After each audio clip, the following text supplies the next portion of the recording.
A young woman just landed her first big modeling job. A few hours later, she disappeared. The weave pattern on some fabric, the mixture of some concrete, and the dog hair were the keys to the mystery.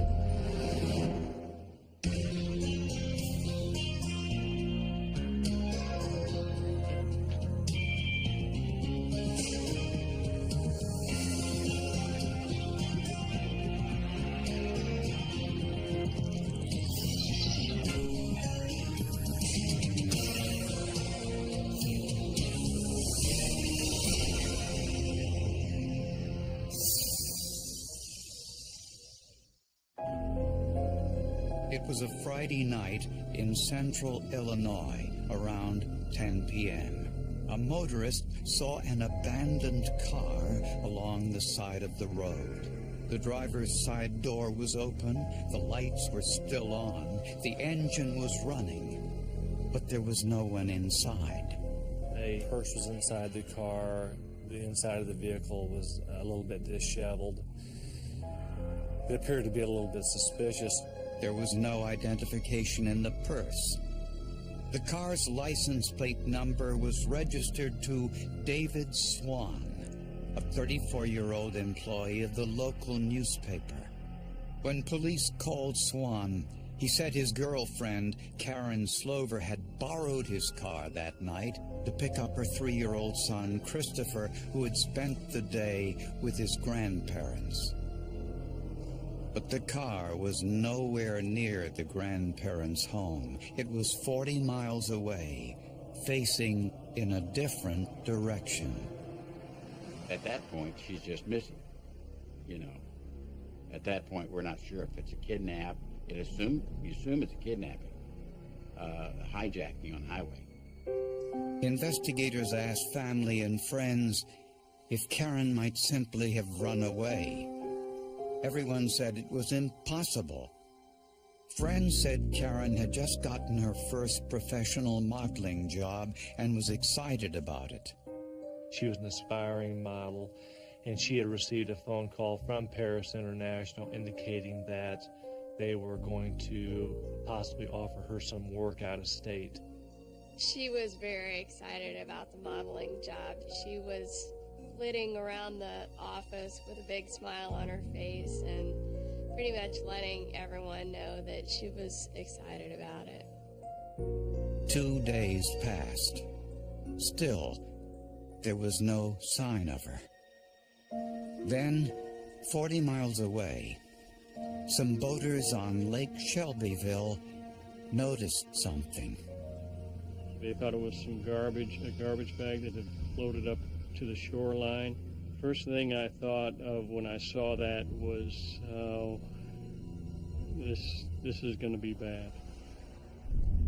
Inside the bag was a woman's head. Nearby, police found other garbage bags with the rest of her body.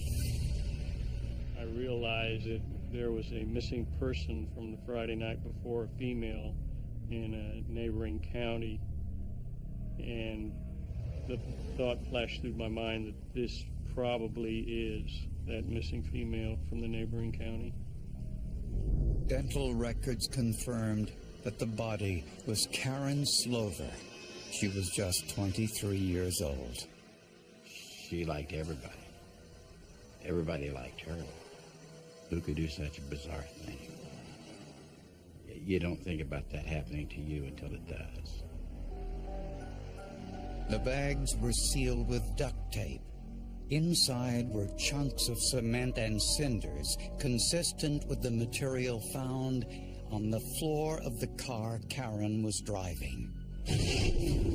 Apparently, the killer used the cement to keep the bags underwater, but the body gases most likely raised them to the surface. Analysts found 6 dog hairs stuck to a piece of the tape, but there were no fingerprints found on the tape or the bags. The lake apparently washed away all other trace evidence. I have been in law enforcement 33 years, and I have seen a lot of carnage. This affected me probably worse than anything that I've ever seen. At Karen Slover's autopsy, the medical examiner found she was shot in the head 6 times with a .22 caliber handgun at point-blank range. When the actual murder occurred, absolutely lost control and just continued to shoot until probably the gun was empty. The last time anyone saw Karen Slover alive was when she left work to pick up her son, who was spending the day with his grandparents. More than likely, Karen was killed sometime between 5 p.m. When she left her job and 10 o'clock, or roughly 10 o'clock, when her car was found out on the interstate. There was many theories involved. One was she abducted by a pervert, serial killer type investigation? The first potential suspect was her ex-husband, Michael, the father of her little boy. There was obviously some violence in that relationship. We talked to several people who indicated that Michael had battered her in the past. I don't think it was a good relationship. Karen wasn't very fond of Michael's family either. They were the ones babysitting Karen's son, Christopher, on the day of her murder. Karen had a tough time with her ex-in-laws. They're the ones who watched her son, and it was frequently stressful when she either would go to drop him off or to pick him up. But Karen's former husband, Michael Slover, had an alibi for the time of Karen's disappearance. He was working as a security guard at Cub Foods. He had made an arrest that afternoon at Cub Foods. The police had been there. Since Michael had an alibi, investigators turned their attention to Karen's current boyfriend, David Swan. He'd had some run-ins with law enforcement. He'd been put on probation in the past. He had pretended to be or impersonate a law enforcement officer in the past. He'd spent time in a mental ward at a hospital. 34-year-old David Swan had been dating Karen for only a short time. A background check revealed a disturbing incident. He had been involved in killing a deer and then had put the deer over a swimming pool and had used a chainsaw or like instrument to clean the deer. And due to the fact Karen had been dismembered and we weren't exactly sure what the means of dismemberment were, we were interested in information like that. And David's alibi was shaky. On the night of the murder, he was attending a friend's wedding rehearsal, and witnesses said he was 45 minutes late for the rehearsal dinner that followed. This created a 45-minute window that could not be accounted for. We were concerned that David Swan was free for a period of time and could have possibly committed the crime during that time period. I felt like he very, very possibly could have been the one. I remember telling the sheriff that I think I've got the guy.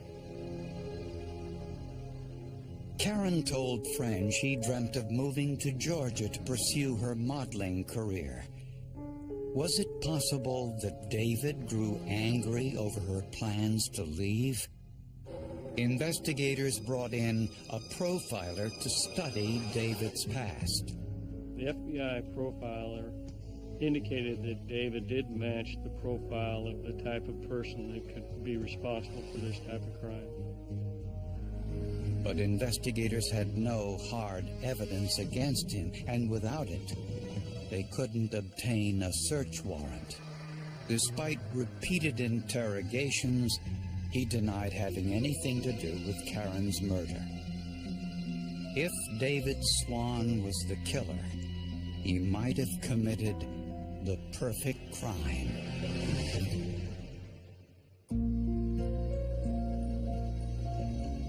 Police were convinced David Swan was involved in Karen Slover's murder.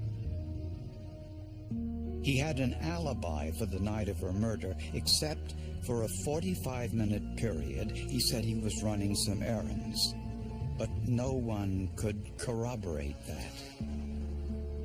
After 6 months, police decided to interrogate David one last time, hoping he'd incriminate himself. We all held hands and prayed that, Lord, if this is your will, that if David Swan is in fact the one involved, let us get a confession. If he's not involved, give us a sign we can go elsewhere. In this last interrogation, police continued to ask where he was on the night of the murder during the time he couldn't account for. The pressure paid off, but not the way police expected. We had him in there over 4 hours, and right at the very end, we pushed and pushed and pushed him, and right at the very end, he tells us about this ATM thing. David said that the reason he was late to the rehearsal dinner was that he went to the bank. Investigators went to that bank and checked the ATM surveillance video. It showed David Swan just as he said it would. We were able to verify through the ATM tapes David Swan did not have a window of opportunity to commit this crime. With David Swan cleared, there were no other suspects. Investigators feared that Karen Slover's murder might never be solved. I took it personally. I spent a lot of sleepless nights thinking about this case, wondering what I was missing, what we weren't doing, what we needed to do to actually come up with a killer in this case. As a last resort, police looked one more time at the crime scene. It was clear there had to be another car at the scene. There had to be more than one person involved with this. You couldn't leave a vehicle along the interstate and walk back to wherever you left from. Someone had to drive there and pick you up and take you back. So who would have had the motive and the opportunity to commit this crime? Karen's ex-husband Michael had an alibi for the night of the murder, but his parents did not. They were the ones watching Karen's son Christopher on the day of the murder. Michael Slover Sr., he works at a power plant up in the Decatur area. And once he clocked out, he has no alibi after that time. Jeanette Slover, who wasn't employed or anything, she had no alibi or anybody to corroborate their alibi. 51-year-old Jeanette Slover detested her ex-daughter-in-law Karen, and everyone knew how much she loved her 3-year-old grandson, Christopher. I think the relationship between Jeanette and the boy was not normal. That Jeanette treated the boy as her own and actually believed it was her own son. In fact, she told friends that after Christopher was born, she began breastfeeding him. Investigators checked telephone records and discovered that Michael Jr. called his parents 12 times on the weekend of the murder. Also suspicious, the Slovers owned a used car lot just 1 mile from their house.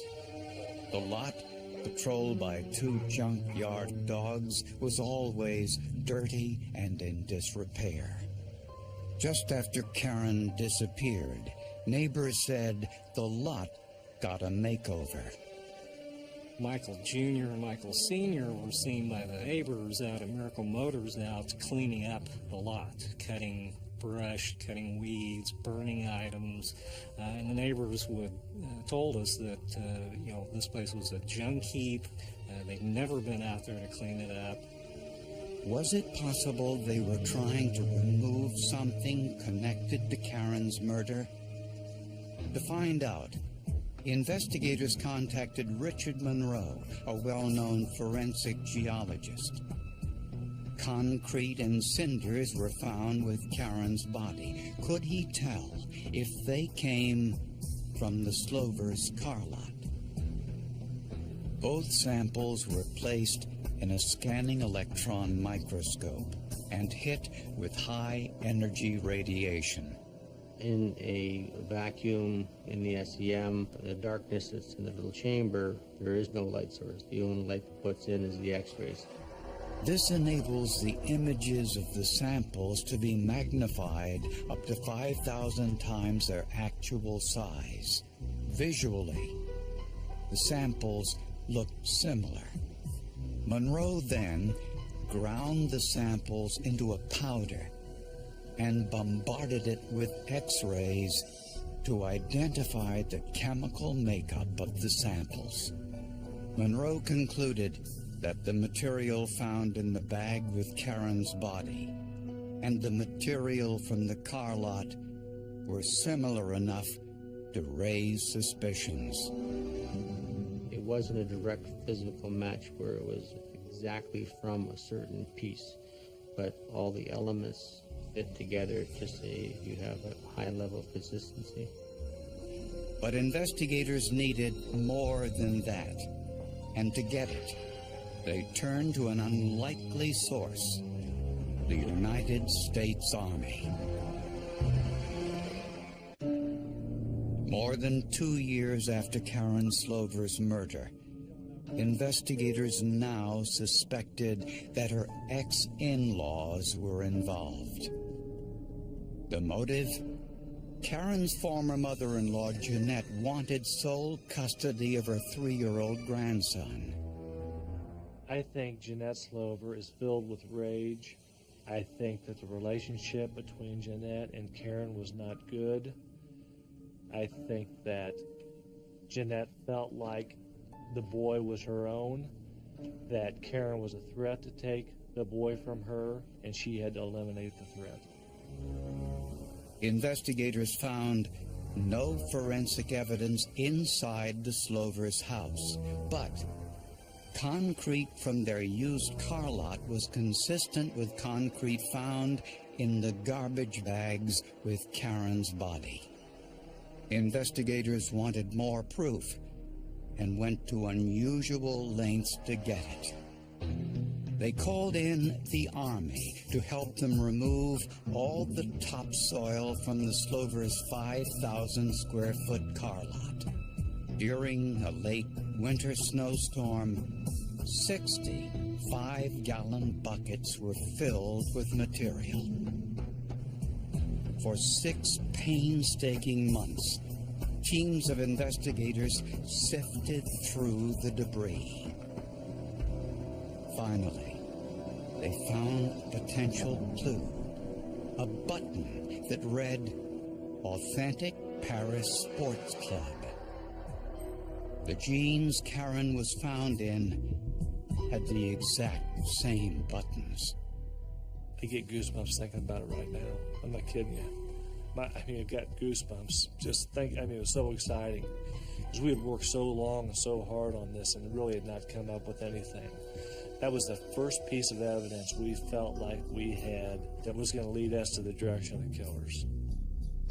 Further sifting revealed some rivets, which were also consistent with Karen's jeans.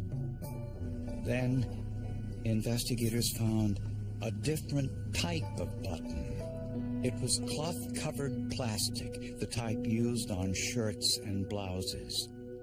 I called the investigator and I asked, "Where's the white sleeve that was on Karen's body?" He goes, "What sleeve?" And I said, "I can see here in the crime scene photos that there's a cloth-covered button on that sleeve. I want that sleeve." Scientists took a fiber from the button on Karen's blouse and placed it under a comparison microscope. Both buttons were composed of a cotton polyester mix.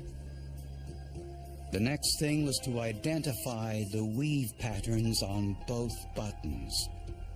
In this case, we had a simple 1-by-1 weave pattern. And that was consistent both with the button that was found at Miracle Motors and the button that came from the sleeve of Karen Slover. Both buttons were the same size, made of the same material, covered with the same fabric, with an identical weave pattern. Finally, the Slovers had 2 dogs, and scientists wondered if the hair on the duct tape came from one of them. The analysis of animal DNA for forensic applications is unusual in that there are probably only 3 or 4 labs in the country that do it. Only one of the 6 dog hairs from the duct tape provided enough DNA for an analysis. We concluded that there was a DNA match between the hair on the duct tape and the reference dog, and that therefore the chances were very high that the hairs came from the same dog. Jeanette and Michael Slover Sr. and their son, Michael Jr., were all charged with first-degree murder. Michael Jr. was charged because he aided his parents in the planning and commission of the crime.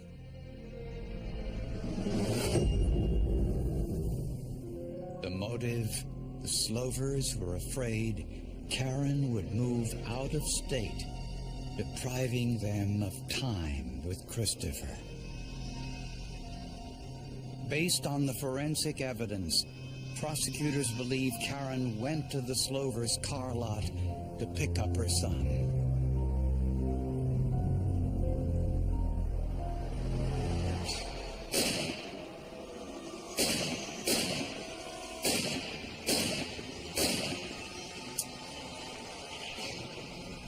During the dismemberment, buttons from her blouse and jeans fell on the ground,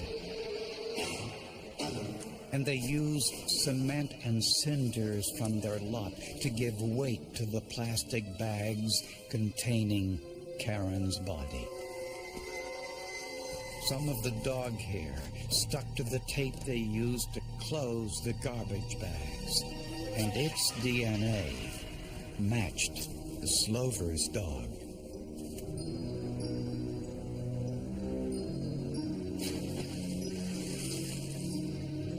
They dumped Karen's body into Lake Shelbyville and abandoned her car along a deserted highway.